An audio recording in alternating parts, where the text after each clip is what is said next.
오늘은 저랑 낚시를 해봐요. 낚싯대도 있고 물고기도 있고 잡은 것을 담아갈 가방도 있어요. 이 낚시 가방을 예쁘게 채울 도형을 낚으러 도형 낚시 출발!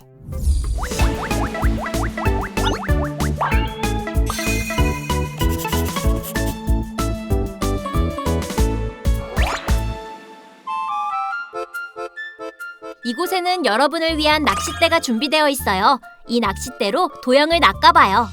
도형을 밖으로 빼내면 낚시 성공!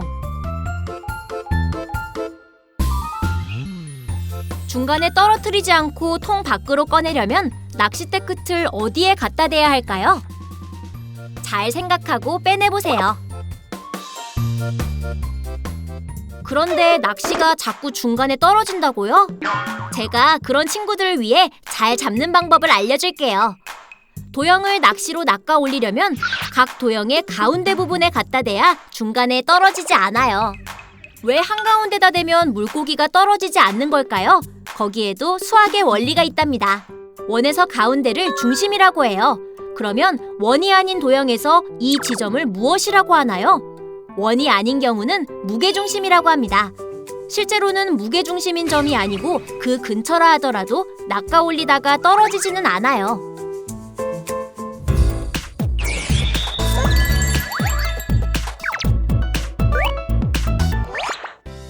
여러 가지 도형의 무게중심을 알아볼까요? 먼저 삼각형입니다. 세모꼴 또는 삼각형은 3개의 점과 3개의 선분으로 이루어진 다각형인데요. 삼각형의 3점을 꼭지점이라 하고 선분을 변이라고 해요. 다시 말하면 삼각형은 꼭지점이 3개이고 변이 3개예요. 사각형을 알아볼까요?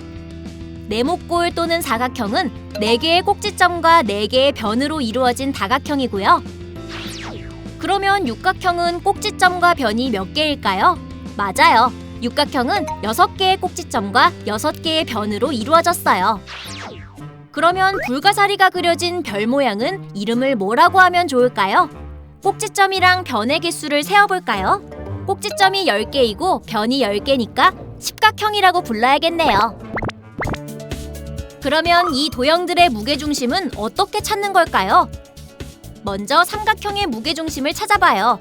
삼각형의 한 변의 중점을 그려요. 그리고 그 중점을 포함한 변과 마주보는 꼭지점과 연결해요. 그러면 이 선이 삼각형의 넓이를 같게 자르는 선이 됩니다. 이 선을 중선이라고 합니다. 이번에는 같은 방법으로 새로운 중선을 그려요. 이때 만나는 두 중선의 교점은 삼각형을 같은 넓이의 세 부분으로 나눕니다. 또한 이 교점과 남은 꼭지점과 연결하면 이 또한 중선이 됩니다. 삼각형에서는 한 꼭지점과 마주보는 변의 중점을 연결한 선이 만나는 점이 무게중심이 돼요. 한번 여러분이 그린 삼각형의 무게중심을 찾아서 손으로 받쳐보세요. 어디로도 기울어지지 않을 거예요. 앞에서 삼각형의 무게중심을 찾는 방법을 알아보았어요. 이번에는 사각형의 무게중심을 찾는 법을 알려드릴게요.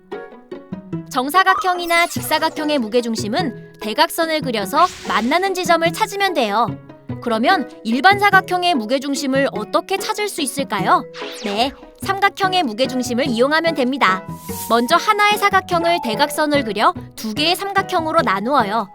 다음으로 2개의 삼각형의 무게중심을 구하여 이를 지나는 선분을 그립니다. 그러면 사각형의 무게중심은 두 삼각형의 넓이의 비로 나누는 점이 사각형의 무게중심이 되는 것이죠. 그런데 각각의 삼각형의 넓이를 구하기는 너무 어렵잖아요. 이 방법 말고 또 어떤 방법이 있을까요? 먼저 앞에서 한 방법과 같이 사각형의 다른 대각선을 그어 사각형을 2개의 삼각형으로 나누고 그 각각의 무게중심을 구합니다. 이렇게 구한 두 삼각형의 무게중심을 구하고 두 무게중심을 지나는 선분을 그립니다. 그러면 이 두 선분의 교점이 바로 구하는 사각형의 무게중심이 됩니다. 이런 생각을 확장하면 오각형, 육각형의 무게중심도 구할 수 있습니다. 지금까지 평면 도형의 무게중심을 구하는 방법을 알아봤는데요. 울퉁불퉁한 모양도 무게중심을 구할 수 있을까요? 일반적인 도형은 한 점을 고정시키고 이 점을 지나는 실을 늘어뜨려서 이것의 교점을 구하면 그 점이 무게중심이 됩니다. 입체 도형도 같은 방법으로 구할 수 있습니다. 무게중심을 잘 찾으면 아슬아슬하지만 무너지지 않는 물체들을 만들 수 있어요. 그리고 비행기나 배의 설계에서도 이를 활용하여 안전한 비행기나 배를 만들기도 해요. 또 예술작품도 만들 수 있어요.